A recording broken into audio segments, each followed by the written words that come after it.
ऐसा बहुत कम होता है जब किसी पार्टी अध्यक्ष के सामने दूसरी विरोधी पार्टी का मैनिफेस्टो रखा जाए, लेकिन आज मैं नड्डा जी के सामने कांग्रेस का मैनिफेस्टो लेकर आया हूं। पूरा देखा, इसमें मुसलमान शब्द का कहीं प्रयोग नहीं है। ये वीडियो तो आपने देखी ही होगी। ये वीडियो सुधीर चौधरी जी इंटरव्यू ले रहे हैं भारतीय जनता पार्टी के राष्ट्रीय अध्यक्ष जेपी नड्डा का, और इसको लेकर सुधीर चौधरी और जेपी नड्डा को लोग ट्रोल कर रहे हैं। आखिर क्यों ऐसा हुआ?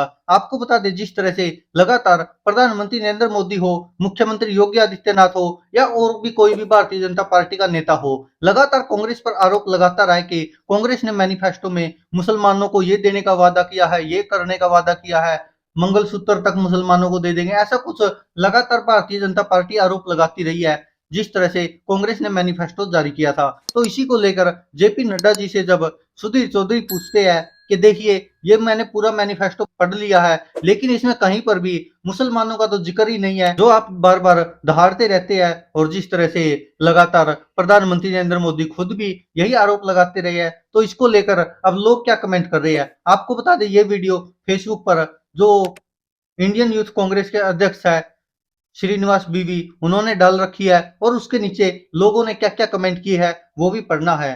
तो एक यूजर कह रहे कि झूठ तो मोदी बोल रहा है, उससे सवाल करके देखना है तिहाड़ी।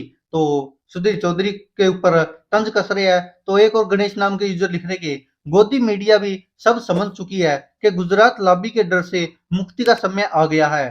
तो एक और यूजर लिख रहे कि ये डर मुझे अच्छा लगा। तो कोई लिख रहा कि मोदी हटाओ देश बचाओ।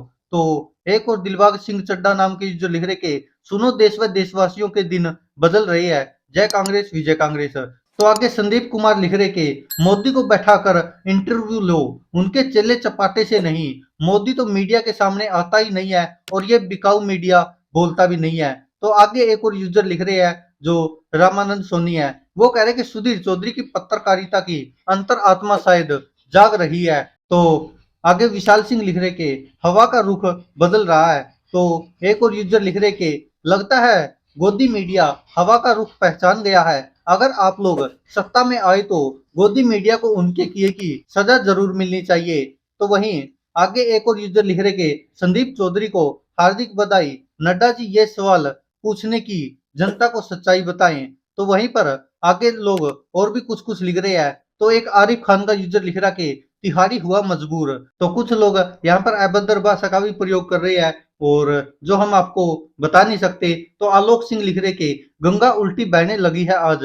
और एक यूजर लिख रहे कि मोदी की गारंटी मतलब झूठ बोलने की गारंटी। तो संजय कुमार नाम के यूजर लिख रहे कि हिंदू मुस्लिम के अलावा दुकान में सामान ही नहीं है, लोगों को धर्म के नाम पर भड़काने का काम शुरू। तो आगे एक और यूजर लिख रहे कि जीएसटी और नोटबंदी के नाम पर वोट मांगकर देखो, 100 स्मार्ट सिटी और बुलेट ट्रेन के नाम पर वोट मांगकर देखो। तो आगे एक और यूजर लिख रहे कि पहले और दूसरे चरण के बाद सबकी फटी पड़ी है। आगे एक और यूजर लिख रहे कि जब से स्मृति ईरानी ने डांटा था तब से थोड़ा बदला हुआ है, यानी कि सुधीर चौधरी को बोल रहे हैं। और भी न जाने क्या क्या लिख रहे लोग। एक कह रहा कि हकीकत जुबान पर आ गई है, तो दूसरा कह रहा कि झूठ तो बीजेपी के रग रग में है। और भी न जाने ऐसे ही कितने सारे कमेंट है, जितने पढ़ते जाएंगे उतने कम पड़ेंगे। क्योंकि आगे यूजर एक और लिख रहा कि जितना बड़ा पद उतनी बड़ी झूठ।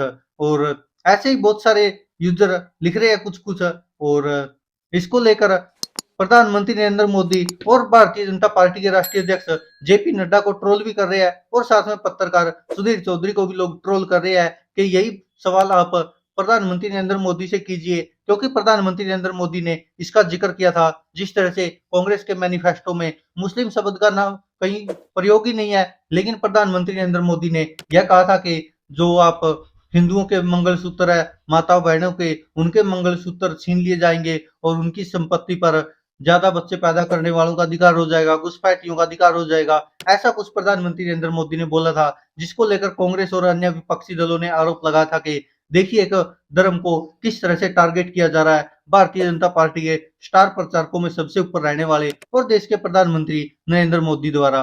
और इसको लेकर भारतीय जनता पार्टी भी बहुत बार सफाई भी देती रही है, लेकिन उसके बावजूद भी प्रधानमंत्री नरेंद्र मोदी ने जो कहा था वो शायद भारी पड़ता नजर आ रहा है। और लोग अब धीरे धीरे सच्चाई को जानने भी लगे हैं, और लोग भी कहते नजर आते हैं अब तो, जैसे बहुत सारे टीवी चैनल्स पर भी जो ग्राउंड रिपोर्ट करते हैं, वो चाहे न्यूज 24 पर राजीव रंजन हो या अन्य हो, बहुत सारे ऐसे यूट्यूब चैनल भी है जो ग्राउंड रिपोर्ट करते हैं, तो वो भी देश की जनता से यह ऐसी राय लेते हैं कि जो प्रधानमंत्री नरेंद्र मोदी बोल रहे हैं वो कहाँ तक सही है। और इस पर हालांकि भारतीय जनता पार्टी के प्रवक्ता गिरते नजर जरूर आते हैं, लेकिन उनके पास हिंदू मुस्लिम वाला जो कार्ड है वो लगातार चलता ही रहा है। और अभी भी लगातार विपक्षी नेता तो ये कहते हैं कि जैसे आम आदमी पार्टी है, वो कहते हैं कि अगर दम है तो विकास के नाम पर वोट मांगो, जो आपने काम किए उनके नाम पर वोट मांगो तो पता चलेगा। क्योंकि जिस तरह दिल्ली के मुख्यमंत्री अरविंद केजरीवाल, जो कि अभी शराब घोटाले में ईडी द्वारा जेल में बंद किए गए हैं और 21 तारीख तक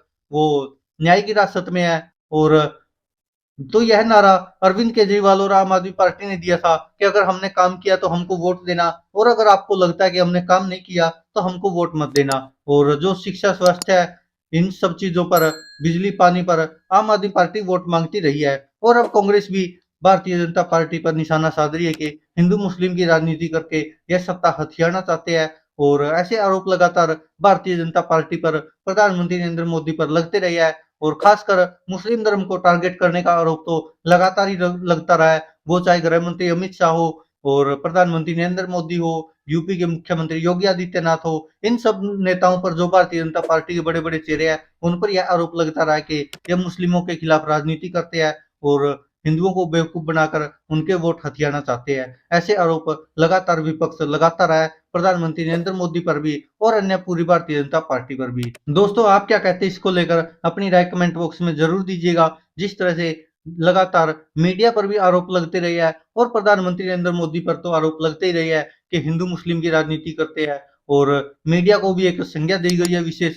जो आपको पता ही है, गोदी मीडिया कहा जाता है। और उनके ऊपर जिस तरह के आरोप लगते रहे हैं कि किस तरह से वह भारतीय जनता पार्टी की चापलूसी करते हैं। और ऐसे आरोप अकेला कोई आम आदमी पार्टी या कांग्रेस नहीं, बल्कि जितने भी इंडिया गठबंधन के दल है वो सभी यह आरोप लगाते रहे हैं। और आपने कई बार देखा भी होगा लाइव शो में भी, टीवी चैनल्स पर, वो चाहे आज तक हो, न्यूज 24 हो, रिपब्लिक भारत हो, और भी जितने भी टीवी चैनल्स है, अब तो एनडीटीवी भी उन्हीं में शामिल हो गया, तो उन पर भी विपक्षी नेता आरोप लगाते रहे हैं। और किसान नेता राकेश टिकैत भी कई बार यह आरोप लगाते रहे हैं कि मीडिया किस तरह से एक पार्टी विशेष की चापलूसी करता है, मीडिया सारा का सारा बिका हुआ है। ऐसे आरोप लगातार लगाते रहे हैं। और किसान नेता राकेश टिकैत तो ये भी आरोप लगाते थे, आपको याद होगा, कि कलम पर पहरा है और इसीलिए शायद आवाज नहीं उठा पाता मीडिया। और यह आरोप पहली बार नहीं लग रहे हैं मीडिया पर, इससे पहले भी लगातार लगते रहे हैं। और जिस तरह से अब प्रधानमंत्री नरेंद्र मोदी और भारतीय जनता पार्टी ने कंट्रोल किया हुआ मीडिया को, तो उसको लेकर लगातार आरोप लगते रहे हैं।